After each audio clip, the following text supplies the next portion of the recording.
আমাৰ এই 5 বছৰীয়া কাৰ্যকালৰ শেষৰ বাজেট। ইয়াৰ পিছত হয়তো ভোট অন একাউণ্টছ আহিব। কিন্তু এই বাজেটত কোনেও আঙুলিয়াব নোৱাৰে যে নিৰ্বাচনৰ কাৰণে বিজেপি নেতৃত্বাধীন মিত্ৰজোঁট চৰকাৰখনে এনেধৰণৰ বাজেট কৰিছে নিৰ্বাচনৰ প্ৰতি লক্ষ্য ৰাখি। কাৰণ মাননীয় মুখ্যমন্ত্ৰীৰ যি সপোন যে আমাৰ ৰাজ্যখন দেশৰ অগ্ৰণী 5খন ৰাজ্যৰ তালিকাত অন্তৰ্ভুক্ত কৰিব লাগে আৰু তাৰ বাবে আগুৱাই যোৱাৰ এখন মানে সুস্থ ছবি, এটা সুস্থ পৰিকল্পনা ইয়াত স্পষ্ট হৈ পৰিছে। আৰু বিশেষভাৱে মই দেখিছোঁ যে কৃষিৰ ক্ষেত্ৰতে মই কৃষি বিভাগৰ মন্ত্ৰীৰ দায়িত্বত আছোঁ, অসম চুক্তিৰ মন্ত্ৰীৰ দায়িত্বতো আছোঁ, তেনেদৰে আবকাৰী। তো কৃষিৰ ক্ষেত্ৰতো যথেষ্ট এইবাৰ গুৰুত্ব দিয়া হৈছে, কাৰণ আমাৰ ৰাজ্যখন এখন কৃষি প্ৰধান ৰাজ্য আৰু ইয়াৰ গৰিষ্ঠ সংখ্যক ৰাইজেই কৃষক আৰু বেছিভাগ কৃষকেই ধান খেতি কৰে। অসমৰ কৃষকৰ মনত এতিয়াও এটা ধাৰণা আছে খেতি বুলিয়ে ধান খেতি, যদিও বৰ্তমান সময়ত আমি বাণিজ্যিক মূল্য থকা খেতিৰ ওপৰত গুৰুত্ব দিছোঁ। কৃষকেও তেনে কৃষি কৰ্মক আদৰণি জনাইছে আৰু ইনভল্ভ হৈছে।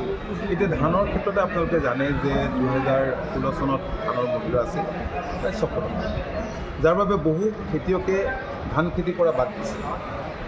কিন্তু মিনিমাম ছাপোৰ্ট প্ৰাইচ দিয়াৰ পিছত আৰু ছাপোৰ্ট প্ৰাইচটো বঢ়াই গৈ আছে, ছাপোৰ্ট প্ৰাইচটো বাঢ়ি গৈ আছে আৰু ওপৰঞ্চি এইবাৰ আমাৰ চৰকাৰখনে 250 টকাকৈ ইয়াৰ ওপৰত এইবাৰো বাঢ়িছিলে, বৃদ্ধি হৈছিলে, দিয়াৰ সিদ্ধান্ত কৰিছে। ঠিক তেনেদৰে মেইজত আৰু 250 টকা ৰাজ্য চৰকাৰৰ তৰফৰ পৰা দিয়াৰ সিদ্ধান্ত গ্ৰহণ কৰিছিল, গতিকে বহুত মূল্য পাব।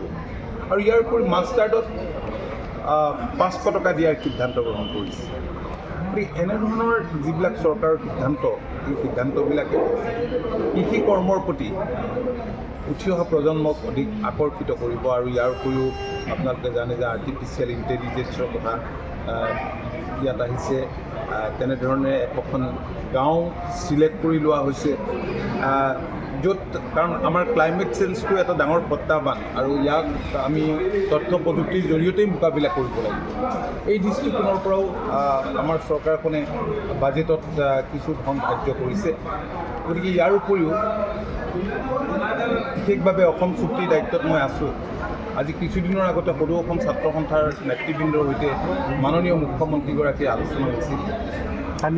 আৰু ইয়াৰ আগতে আপোনালোকে জানে যে লখিমপুৰত মুখ্যমন্ত্ৰী ডাঙৰীয়াৰ অধ্যক্ষতাত যিখন কেবিনেট বৈঠক হৈছিল, সেই কেবিনেট বৈঠকত ৰিটায়াৰ্ড জাষ্টিছ বিপ্লৱ শৰ্মা ডাঙৰীয়াৰ অধ্যক্ষতাত যিখন চুক্তিৰ 6 নম্বৰ দফা ৰূপায়ণৰ ওপৰত যিখিনি কথা সন্নিৱিষ্ট বিপ্লৱ শৰ্মা কমিটিয়ে যিখিনি ৰিকমেণ্ডেশ্যন দিছিল, তাৰ ওপৰত বিস্তৃতভাৱে আলোচনাৰ অন্তত ৰাজ্য চৰকাৰে কৰিবলগীয়া কামখিনি খৰতকীয়াভাৱে কৰাৰ যি সিদ্ধান্ত হৈছিল, সেই সিদ্ধান্তক এতিয়া বাস্তৱ ৰূপ দিবলৈ চৰকাৰখনে আগবাঢ়িছে। আপোনালোকে দেখিছে যে সিদিনা আলোচনাৰ অন্তত ঘোষণা কৰিছিল যে তাৰ ৰিকমেণ্ডেশ্যনৰ 39টা যি দফা আছিল, 39টা দফা ক্লজ 39টা কাৰ্যকৰী কৰাৰ কাৰণে চৰকাৰখনে ইতিমধ্যে ব্যৱস্থা গ্ৰহণ কৰিছে। সেইমতে পুঁজিও ধাৰ্য কৰিছে যে শংকৰদেৱ কলাক্ষেত্ৰত ধৰক 100 কোটি টকা দিয়াৰ ব্যৱস্থা কৰিছে, মধুপুৰ সত্ৰৰ কথা কৈছিলে, তাত দিয়াৰ ব্যৱস্থা কৰিছে।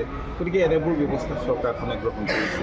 গতিকে সামগ্ৰিকভাৱে যিখন বাজেট আজি ইয়াত উত্থাপন কৰিছে বিত্তমন্ত্ৰীগৰাকীয়ে, মই ভাবোঁ যে মুখ্যমন্ত্ৰীৰ যি সপোন দেশৰ অগ্ৰণী 5খন ৰাজ্যৰ তালিকাত আমাৰ ৰাজ্যখন অন্তৰ্ভুক্ত কৰিব লাগে। আৰু मैं भावूँ कि এই ক্ষেত্ৰত আমি নিশ্চিতভাৱে আমি সফল কাম কৰিব পাৰিম। अन्नपूर्णा काव घी देश के हर एक खाने को लजीज बनाता है।